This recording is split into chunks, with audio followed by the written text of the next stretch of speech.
Oi gente, tudo bom? Meu nome é Ravani, eu sou professora de Sociologia do Vestibular Cidadão já há 3 anos. Hoje a gente vai falar um pouco sobre Karl Marx e sobre marxismo. Então, antes de tudo, vamos fazer uma pausa para desmistificar algumas coisas que vão ter sim repercussões, inclusive históricas e práticas, para que a gente possa absorver o conteúdo dessa aula da melhor forma possível. A primeira coisa é que Karl Marx ele não é um economista, nem um sociólogo, tá certo? Tipo, é muito comum ver as pessoas falando sobre isso, mas isso não é verdade.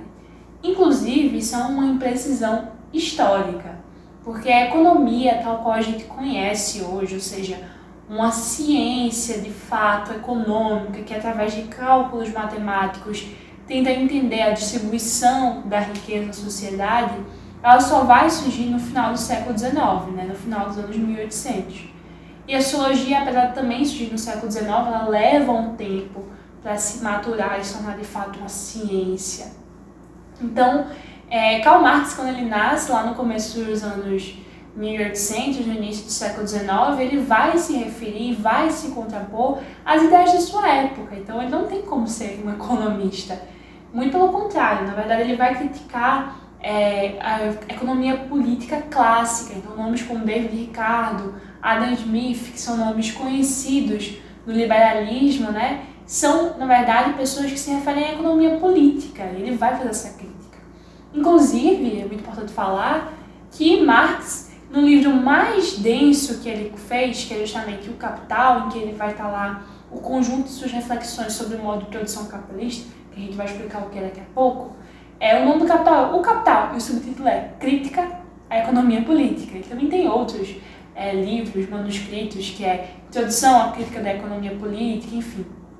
E ele também vai fazer uma grande crítica à filosofia da época. Então, ele vai fazer um livro chamado A Miséria da Filosofia, porque ele está falando sobre Proudhon, que é também um pensador contemporâneo a ele, que vai escrever um livro chamado Filosofia da Miséria. Enfim, Marx ele é uma pessoa que não é um economista, na realidade ele é um revolucionário. Ele e Engels, Friedrich Engels, também é um nome muito conhecido no marxismo, que foi responsável por escrever também muitos livros da obra de Marx, da obra marxiana. Eles eram revolucionários, eles não eram filósofos, intelectuais, tal qual nós pensamos que eles foram naquela época. É do sentido formal do termo, ou seja, como professores universitários. Na realidade, houve uma frustração pessoal de Marx por não ser isso. E ele não por uma falta de capacidade, tá? Marx era muito erudito. O problema é que ele era um revolucionário. Ele participava da política, ele militava em partidos políticos, ele dava palestras, conferências em sindicatos, em associações de trabalhadores. Inclusive, ele teve que ser exilado, ele é da Alemanha, ele teve que ser exilado em Londres por um tempo, que originou, inclusive, um livro dele que é chamado A Situação da Classe Trabalhadora na Inglaterra. Enfim, tendo esse pressuposto aí, de que Marx ele era um revolucionário, é natural que toda a sua colocação teórica no mundo seja também voltada à prática revolucionária. Então, não é à toa que é o marxismo que vai influenciar no mundo todo, influencia até hoje, uma série de movimentos populares, de organizações de esquerda, de insurgência de trabalhadores, de revoluções mesmas. Ou, por outro lado, influenciar mais repressão e mais violência. Então, você vai lembrar, por exemplo, que a ditadura empresarial militar de 64 ou mesmo a ditadura do Estado Novo de 1977, elas são instauradas por uma conjuntura política em que existia uma insatisfação da classe trabalhadora, que muitas vezes estava embebida do marxismo, ou de, enfim, tendências à esquerda, e existia no discurso desses militares ou desses agentes que implantaram essas ditaduras um fantasma comunista, uma ameaça comunista, uma ameaça marxista, mostrando de fato o potencial revolucionário das ideias de Marx até hoje, ou pelo menos na nossa história recente, com muita clareza. Enfim, esses são só alguns pressupostos básicos para entender. Mas então vamos falar o que é exatamente o foco da obra de Marx. Eu já disse que é o modo de produção capitalista. O Capital é um dos principais livros, se não o principal, que condensa esse pensamento. O Capital, na verdade, são 3 livros, né? Ele chegou a publicar apenas o primeiro, os outros 2 foram publicados póstumamente. Mas, de qualquer forma, o grande estudo da vida de Marx era o modo de produção capitalista, né? O capitalismo. E aí eu falo, o que é o modo de produção? Né? Eu falei aqui sobre revolução, mas revolução para onde? Né? Então, a gente vai lembrar de algumas palavras como socialismo, comunismo, capitalismo, o que é isso? Né? Então, o modo de produção, como o nome já diz, é o modo de produção de uma riqueza em uma determinada sociedade. Determinada sociedade porque o modo de produção da riqueza, para Marx, ele não é eterno. Cada sociedade, num tempo específico da história, produz a riqueza de uma forma diferenciada. Então ele vai estudar um modo de produção capitalista, que é justamente o modo de produção que nós temos atualmente, no qual as mercadorias são trocadas livremente no mercado, no qual existe a força de trabalho assalariada, no qual existe o sujeito de direito, enfim, são algumas especificações do modo de produção capitalista. Mas ele vai fazer referência a outros modos de produção, tal qual o modo de produção asiático, o modo de produção feudal, o modo de produção escravocrata, enfim. E Marx, ele vai estudar esse modo de produção, que é o modo de produção capitalista, e vai estudar também os meios de produção que são empregados. Os meios de produção nada mais são do que os instrumentos que possibilitam a produção da riqueza na sociedade capitalista, mas em sociedades também. Então a terra, a fábrica, por exemplo, enfim, instrumentos de trabalho são meios de produção, são esses instrumentos que vão servir ao trabalho. Igualmente, ele vai estudar também as relações de trabalho, né, as forças produtivas. E aí você vai lembrar da palavra burguesia e da palavra proletariado. Essas duas classes sociais é importante também, porque esse conceito está extremamente relacionado ao capitalismo. No feudalismo, por exemplo, nós temos estamentos, né? No capitalismo nós temos classes sociais em que a possibilidade de mobilidade ainda é que muito rígida. Mas essas duas classes sociais, quais sejam a burguesia e o proletariado, elas são antagônicas e elas estão em luta. Luta que não necessariamente é armada, não necessariamente ela é aberta. Às vezes é uma luta velada, mas é porque elas têm interesses antagônicos e por isso que existe uma luta de classes. E a luta de classes é o que vai fazer a história caminhar. A gente vai entender um pouquinho disso depois. Importante dizer que a burguesia é aquela classe social que detém os meios de produção. É o dono da fábrica, é o latifundiário, por exemplo. E o proletariado é aquele que não detém meio de produção algum. É aquele que apenas detém uma mercadoria, mas é uma mercadoria muito valiosa, chamada força de trabalho. E é a força de trabalho que vai produzir a riqueza, que vai produzir o valor, que vai produzir o mais valor. Enfim, e que vai ser explorada também. O proletariado é aquele que tem apenas a sua prole, apenas seus filhos, o seu corpo, que vai ser vendido. Olha, é muito importante falar que o proletariado ele não vende a seu corpo. Aí ele seria o próprio meio de produção, se ele fosse considerado instrumento, como é no caso os escravos. Não, o proletariado ele vende sua força de trabalho, que é um tipo de mercadoria muito especial e que é trocada, né? Você vai vender sua força de trabalho para receber um salário, que também é pago, né, no capitalismo em dinheiro, porque a força de trabalho ela é assalariada. São características típicas do capitalismo. E para que isso aconteça, é preciso que os trabalhadores sejam sujeitos de direito. Eles podem vender a sua força de trabalho, eles têm essa aptidão. E aqueles que compram a força de trabalho também têm aptidão para comprar. Vejam que é uma característica muito específica, que não existia, por exemplo, em outros momentos. O capitalismo, para Marx, ele vai surgir de um processo de acumulação primitiva. Então, no Capital, eu acho que é o capítulo 24, ele vai falar um pouco desse processo histórico da acumulação primitiva. E ele vai mostrar, historicamente, como o capitalismo ele é engendrado à força, à marra mesmo, que os estados eles vão impor através de processos de escravidão, como foi o caso aqui no Brasil, como foi o caso, enfim, no sul dos Estados Unidos, em que existia a escravidão que era responsável por extrair o algodão que se iria vender na Inglaterra e que iria dar impulsão para toda a indústria têxtil que foi extremamente necessária para que houvesse capitalismo na Inglaterra e para que houvesse revolução industrial naquele país.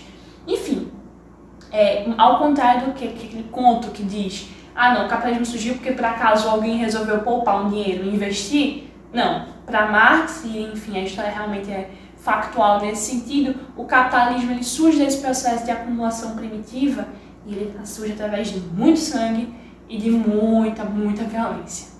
Enfim, e aí ele se coloca então com o modo de produção vigente. Marx vai ser contra o capitalista, ele é um anticapitalista, ele tem uma versão revolucionária, e é isso que vai diferenciar ele do socialismo utópico, ou de reformismo, de social-democracia, que muitas vezes não questionavam o caráter específico do sistema capitalista, ou se questionavam, não faziam análise material da realidade, uma análise científica. Marx e Engels não, eles vão ser os precursores desse socialismo científico, diferente do socialismo utópico, que tem como um dos principais precursores o Rousseau, por exemplo. E aí Marx vai ter uma visão de que é possível superar um modo de produção capitalista, porque na realidade os modos de produção eles não são imutáveis, não são permanentes, não são eternos. Eles são históricos, da mesma forma que houve o feudalismo, por exemplo, durante mais de 1000 anos e a gente superou com processos históricos específicos, o capitalismo também é possível de superação através da organização do proletariado, da classe trabalhadora, certo? E ele vai falar que se houver uma superação ordenada, organizada, enfim, e de forma a tirar, mistificar as falsidades, enfim, você vai poder ir para um outro estágio chamado socialismo e posteriormente ao comunismo. Percebam, gente, é muito comum que se diga que Marx ele tem uma visão teleológica da realidade. Essa palavrinha teleológica, que a gente já falou dela antes, quando estava falando de Augusto Comte, é a ideia de que a humanidade caminha para determinado momento. Nós saímos daqui para cá, necessariamente. Existe meio que uma finalidade, uma ordem natural das coisas. Marx ele não tem essa perspectiva, tá? Isso é muito comum e foi uma distorção que foi feita, principalmente a partir da Segunda Internacional Comunista, do Stalinismo, posteriormente também da Terceira Internacional Comunista, que tentou, com a influência do positivismo que a gente já analisou em outro momento, simplificar a perspectiva de Marx para atender as necessidades históricas da época de levar os trabalhadores à ação, por exemplo. Mas Marx ele não tem a visão teleológica da realidade. Ele entende que o capitalismo ele é um modo de produção, portanto, ele não é eterno, certo? E que ele é possível de superação se e apenas se a classe trabalhadora se organizar. A classe trabalhadora não necessariamente vai ter vitória, ela pode morrer, não necessariamente vai sobrevir o socialismo ou o comunismo. Depende da atuação das pessoas. Então, preste atenção, não existe um determinismo em Marx, não existe. Obviamente, para Marx, o modo de produção ele vai influenciar na construção de certas estruturas, que a gente vai analisar isso daqui a pouco. Mas não existe determinismo, tá bom? Então é possível a superação se e apenas se a classe trabalhadora se organizar. Não à toa Marx era um revolucionário, ele se organizava. Se ele achasse que as coisas fossem se resolver naturalmente, ele jamais se organizaria. Mas enfim, no momento em que essa superação do capitalismo pela classe trabalhadora, seria implantado o comunismo. Qual que é a diferença? O comunismo é um momento em que os meios de produção, vamos lembrar que a meio de produção, os instrumentos do trabalho, como por exemplo a terra, são socializados. Ou seja, não existe mais a figura do latifundiário, porque não vai haver apenas um detentor de toda a terra. A terra vai ser comunal, vai ser de todo mundo. Então todo mundo vai poder produzir livremente naquela terra. Isso é um exemplo para vocês entenderem o que seria a socialização dos meios de produção. A socialização dos meios de produção não significa que as pessoas vão ser iguais, não, tá? Todo mundo vai ter que usar a mesma roupa, o mesmo carro. Não, não significa isso. Mas significa que os instrumentos do trabalho são socializados, ok? Você vai ter uma economia que não é baseada no livre mercado. Lembra que eu falei que no capitalismo as mercadorias são trocadas livremente no mercado e o mercado é esse ente invisível e irracional. Não tem como você controlar o mercado. Por mais que o Estado queira, não é possível controlar totalmente o mercado. Aí, dentro do socialismo, haveria uma economia planificada, planejada, em que esses trabalhadores eles se juntariam, eventualmente, na figura do Estado, para organizar essa riqueza. Enfim, E posteriormente, numa etapa posterior a esse socialismo, que é uma etapa de transição, alcançaria-se o comunismo, onde não haveria uma necessidade de classes, porque esses interesses não seriam mais antagônicos. E os trabalhadores conjuntos iriam decidir as destinações de sua riqueza. Afinal, se o trabalhador ele produz riqueza, por que ele não poderia decidir sobre o destino dela? E, obviamente, existiam organizações diversas do Estado, então, cooperativas de trabalhadores, organizações sindicais e coisas desse tipo seriam exemplos possíveis. Marx ele não vai estudar sobre o comunismo, tá, gente? Porque o comunismo ele não existiu. Ele não existia. Marx ele não vai falar sobre uma coisa que não existe e que nunca existiu. Ele vai estudar sobre capitalismo. E vai falar também sobre possíveis experiências socialistas, sobre possíveis elementos que mudariam a realidade, mas ele não é futurólogo, ele não fala sobre futurologia. Ele não tem como adivinhar coisas que não existiram. Mas existem experiências socialistas no mundo, tá? Um exemplo disso é o Vietnã, é Cuba, é a China, a Coreia Popular. Eu tô falando aqui alguns nomes, mas existem algumas polêmicas, tá? Nem todo mundo considera que a China é uma experiência socialista. Alguns vão falar que ela é capitalismo de Estado. Mas são experiências possíveis de dominar socialistas e a União Soviética existiu durante quase todo o século XX e é uma experiência inconteste que o socialismo existiu. Podendo ou não fazer críticas ao que aconteceu, mas ele existiu, não é utópico falar sobre isso. Bom, partindo dessas ideias iniciais sobre o que é socialismo, o que é comunismo, o que é capitalismo, a diferença entre socialismo utópico e socialismo científico, outra coisa a se lembrar em Marx é que ele vai colocar uma precisão muito grande quando ele vai falar sobre praxis. O que é praxis? Olha, não adianta só a teoria pela teoria, aí é bem academicista, não adianta. Também não adianta só a prática pela prática, porque aí é puro ativismo. É preciso que exista uma teoria orientada no que já é chamado de praxis. Olha, isso vai se influenciar bastante o pensamento marxista, né? Antônio Gramsci mesmo vai falar sobre, que é um marxista italiano famoso, vai falar sobre o intelectual orgânico, que seria aquele intelectual que vai pensar, mas que também vai agir, que vai estar em movimento. Enfim, isso vai influenciar enormemente vários campos de revolução, de pensadores, enfim. E aí ele vai falar sobre isso. Um bom texto pra gente ler, um texto curto, tem umas 26 páginas só, é o Manifesto do Partido Comunista, que vai ser escrito por Marx e Engels no ano de 1848. Em 1848 há uma série de revoluções na Europa e Marx ele vai estar embebido desse momento revolucionário e vai escrever junto com Engels esse Manifesto Comunista, né? Que é justamente uma obra panfletária das principais ideias marxistas e eu recomendo muito que vocês leiam, tá? A minha leitura complementar de hoje é essa, leia o Manifesto Comunista. É pequeno, gente, 26 palavras. 26 palavras é ótimo, 26 páginas mais ou menos. Você vai colocar na internet, você pode encontrar umas edições maiores, porque geralmente tem prefácio, introdução, não sei o que, não sei o que, não sei o que. Você pode ler pro texto, se tiver paciência para ler o resto, leia, mas é importante ver como é a ideia de Marx e de Engels também. Outra coisa que eu quero falar é sobre a ideologia em Marx, né? Que a ideologia em Marx não é tal qual a gente entende no senso comum, que é o conjunto de ideias, de concepções. Gente, alguns marxistas vão pegar e vão utilizar a ideologia de Marx como se significasse isso. Mas na obra marxiana, quando eu falo marxiana, que diz respeito ao próprio Marx, ao próprio Karl Marx, isso não existia, tá, gente? Isso é importante colocar. Ideologia para Marx é uma ideia, uma percepção falsa da realidade, tá? Então, mas percebam, não é apenas um fenômeno psicológico, não é porque a pessoa está doida, que está fazendo as coisas erradas, não é isso. Mas é porque o modo de produção capitalista, ele tem umas particularidades que faz as pessoas estarem enganadas acerca da realidade. Então, existe um elemento interessante aí, que a ideologia, para ser superada, ela tem que superar o modo de produção capitalista. A ideologia está extremamente relacionada a outro fenômeno chamado fetichismo da mercadoria. Gente, o fetichismo da mercadoria não é, como se vulgarmente fala, a ideia de que, meu Deus, eu preciso comprar um iPad, eu preciso comprar uma câmera melhor, porque essa câmera aqui está com uma qualidade péssima, eu sei, inclusive, desculpa por isso. Não. Fetichismo da mercadoria não é isso, essa vontade, esse tesão de comprar. Não. Fetichismo da mercadoria significa que no modo de produção capitalista, as mercadorias, que são os produtos de trabalho, como por exemplo esse meu celular aqui, elas são mistificadas e aparentam ser o que não é. Porque você não consegue ver, olhando a mercadoria, todas as relações de trabalho por trás dela, todos os processos por quais ela passou. Gente, eu vou dar um exemplo, tá? Você pega uma nota de 50 reais.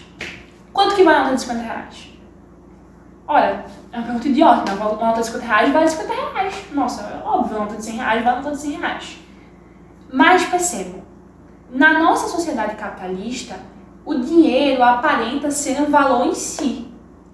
Olha, parece realmente que 100 reais tem um valor nele, mas se você for pensar, 100 reais não tem um valor nele próprio. 100 reais é uma nota, é um papel impresso num lugar especial, na casa da moeda, mas é um papel. Ela não traz esse valor em si. Na realidade, 100 reais reflete o valor de outras mercadorias, que são as mercadorias que eu posso comprar. Então, 100 reais na realidade refere-se a, sei lá, uma estadia numa pousada, a uma feira pequena, enfim, uma cesta básica. 100 reais, na verdade, tem um valor no que ela pode comprar. Mas isso é uma confusão que existe, porque existe uma fetichização, uma mistificação da mercadoria dinheiro, que dinheiro não é uma mercadoria especial, mas é uma mercadoria. Que ela não mostra de fato o que significa, não mostra as relações por trás. Isso é muito importante. Nossa sociedade, ela é o tempo todo mediada por uma relação de mercadorias. Então, eu tô aqui gravando esse vídeo para vocês, eu tô usando um tablet e eu tô aqui fazendo uma ação social, porque por mais que eu não consiga perceber, esse tablet foi produzido em algum lugar, com relações específicas, talvez relações assalariadas, mas talvez relações escravocratas, enfim. E eu não consigo perceber isso, então existe uma fetichização da mercadoria. É óbvio que como consequência psicológica, muitas vezes eu vou ter essa tesão, essa saciável pelo consumo, etc. De eu querer alguma coisa para além do valor de uso que ela tem, mas sim pelo que ela representa, o status quo, etc. Mas isso é uma consequência do fetichismo da mercadoria. Bom, depois de ter explicado o fetichismo da mercadoria, a gente pode voltar para a ideologia e ver como, por exemplo, essa ideia de que o dinheiro é um valor em si é uma ideologia, né? Porque na realidade, se você for fazer um estudo, você vai perceber que o dinheiro não é valor em si, o dinheiro representa alguma coisa. Ele não só representa alguma coisa, e não é somente uma convenção social, mas ele é necessário no capitalismo. Enfim, existem várias determinações específicas que eu não vou entrar aqui. Mas vamos supor, vamos fazer um exemplo meio rude para que a gente entenda o que é ideologia. Vamos pegar essa questão do empreendedorismo. O empreendedorismo virou uma coisa super famosa nos tempos pra cá, né? Então, ser empreendedor é o máximo, é interessante, self-made man, um homem que faz por si mesmo e tal. Só que essa ilusão do empreendedorismo esconde por trás, por exemplo, todo um processo de recessão econômica, de precarização do trabalho, enfim, de outras relações que estão por trás e que criam essa ilusão de que o empreendedorismo é a coisa mais legal do mundo, quando na realidade não é. Porque significa que se as pessoas têm que empreender por si só, é porque existe um problema de desemprego, um problema econômico por trás. Foi só um exemplo para poder entender o que é mais ou menos ideologia e o que é fetiche da mercadoria, que eu usei como exemplo a questão do dinheiro. E aí, tem uma citação legal que eu peguei, que é de um teórico chamado Pierre Roger-Vallon, que ele fala o seguinte: a ideologia é a face mais evidentemente perversa de um divórcio calculado ou consentido entre as palavras e as coisas. A ideologia, com efeito, nega e dissimula as contradições do mundo sobre a aparente coerência das doutrinas. Ela se libera da realidade ao pôr em cena uma ordem fantasmagórica e deixa patente o artifício de sua instalação. Então percebam que existe esse caráter mistificador da realidade que se dá através da ideologia. E aí, gente, eu acho que a gente pode caminhar um pouquinho aqui para poder entender também o papel justamente da filosofia para Marx, ele desmascarar esses processos. Mas não é só a filosofia, precisa ter realmente um processo revolucionário que vá pôr fim a essas incongruências da realidade com a ideologia. Outra coisa, para Marx, a ideologia que vigora no mundo da sociedade capitalista é a ideologia das classes dominantes. Percebam isso? Que a classe dominante, no caso, é a burguesia. E aí a gente vai caminhar um pouquinho mais para entender o que é mais-valia, ou mais-valor, que é a tradução mais correta, e a alienação. A alienação para Marx é um conceitozinho, uma categoria, na verdade, que vai significar que na sociedade capitalista o trabalhador tem os produtos dos trabalhos alienados de si mesmo, ou seja, perdidos, né? O trabalhador ele deixa de ter consciência do processo produtivo, de certa forma que seu trabalho ele é alienado de si mesmo. E aí quando ele adquire consciência de classe, e ele só adquire consciência de classe através da vivência de classe, através da luta política que ele vai adquirindo paulatinamente consciência de classe, é que ele vai tentar reverter essa situação de alienação. A consciência de classe é um elemento muito importante em Marx, né? Que falta muita gente, inclusive, que é a consciência dos seus interesses enquanto classe. Não só enquanto indivíduo, mas enquanto uma classe que tem interesses antagônicos à outra classe. E aí também a gente pode entrar um pouquinho no conceito de mais-valor, que é um conceito complexo, eu não vou me ater aos cálculos matemáticos, coisas do tipo, mas o mais-valor, de forma um pouco rude, mas que é suficiente para o Enem, é que o mais-valor é aquilo que o trabalhador produz, mas que não fica para ele mesmo e que é apropriado pelo capitalista, que é apropriado pelo burguês, através da sua exploração. Então, vamos supor, eu sou uma professora e eu dou aula para vocês. Vamos supor que, por acaso, esse cursinho aqui é pago. Ora, cada aluno ele vai pagar uma mensalidade desse cursinho e o dono do cursinho ele vai pegar esse valor. Obviamente, o que eu produzi em termos de conhecimento, de trabalho, de força produtiva, que ficou na forma da aula, ele vale algum valor, que é, por exemplo, o que cada um está pagando, mas não vai para mim. Eu fico apenas com uma pequena parte. E todo o resto que vai para o bolso do dono do cursinho seria o mais valor, seria aquilo que eu produzo e que não fica para mim mesmo.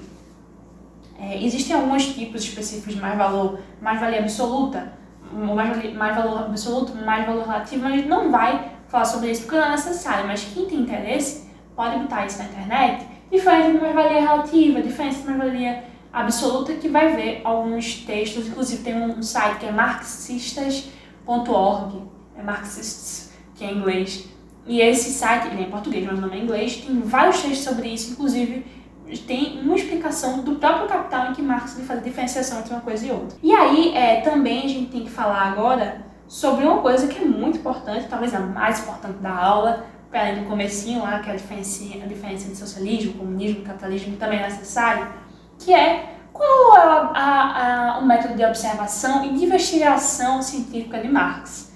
Olha, o professor José Paulo Neto, que é um marxista brasileiro que está vivo, ainda bem que ele está vivo, ele tem um livro pequeno, umas 50 páginas só, sobre Introdução ao Método Científico, ao Método Marxista. Acho que é esse o nome, Introdução ao Método de Marx, coisa assim. E é bem interessante quem tiver mais curiosidade sobre esse tema. Mas de forma muito reservada, em uma forma resumida, o método de Marx vem do materialismo histórico dialético. Vou explicar isso para vocês. O materialismo histórico dialético é o método que Marx interpreta a realidade. Vamos tentar destrinchar pelos nomes. Materialismo, histórico, dialético. Materialismo é porque ele tem como base fundamental a materialidade, o modo de produção, as relações econômicas, as relações de produção, as forças produtivas, as relações de trabalho. Não tentem transformar isso em economia, tá? Isso é outra coisa. Enfim, materialista. Histórico, porque ele te dá uma época, justamente porque a forma de produção da riqueza ela não é eterna, não é perene, ela não é igual a todas as sociedades. Materialismo histórico e dialético, porque existe uma dialeticidade, existe um choque, um conflito de interesses. Olha, materialismo histórico e dialético. A forma de produção da riqueza, as relações produtivas e de trabalho são determinadas historicamente e entram em conflito por interesses de classes. De forma meio resumida aqui, tentando explicar para vocês.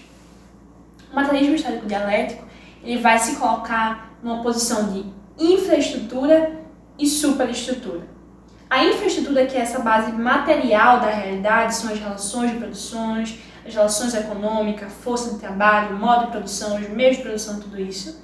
Eles vão influenciar, determinar, em última instância, a superestrutura, que é a política, a filosofia, a ideologia, as relações religiosas, as relações familiares, etc.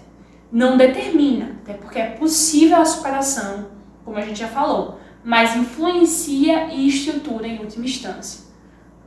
Vamos fazer um exemplo disso. Eu pego a sociedade capitalista. A sociedade capitalista tem alguns elementos que são bem interessantes, né? Você tem o direito, por exemplo, que é uma instituição apartada da moral e da religião. Você tem a própria família, como uma família monogâmica, em geral uma família heterossexual, etc. Mas será que esses elementos são por acaso? Para Marx, não. Existe, obviamente, para Marx, uma certa determinação de uma coisa pela outra. A totalidade de Marx é uma totalidade estruturada, as relações são dinâmicas. Dialeticidade significa também dinâmica, entendeu? Então, que as coisas não estão paradas, elas estão em movimento. Então, para Marx, essa base econômica, mas não somente econômica, mas material, das forças produtivas, elas vão estruturar certos pressupostos. Então, por exemplo, por que o direito moderno existe uma forma jurídica específica no capitalismo? Ora, porque as relações econômicas de troca de mercadorias pressupõem e precisam, por exemplo, que exista um Estado apartado dessas pessoas que fazem as trocas para garantir, por exemplo, a execução dos contratos. Então, eu faço um contrato de compra e venda com alguém, e aí eu pago para você um valor, você tem que me dar um determinado produto. Eu preciso ter um Estado garantidor, um tribunal garantidor, uma polícia que garanta que esse contrato ele seja executado, por exemplo. Então perceba como essa base material ela vai, em última instância, determinar e estruturar a superestrutura, que é todo esse outro conjunto de relações sociais. Não é determinista porque há a possibilidade, inclusive, de separação, mas é extremamente importante. Bom, e aí tem um trecho que é muito legal, que é A Ideologia Alemã, que é um texto também de Marx e Engels, que ele vai falar o seguinte: não é a consciência do homem que determina a sua existência, mas, pelo contrário, é a sua existência social que determina a sua consciência.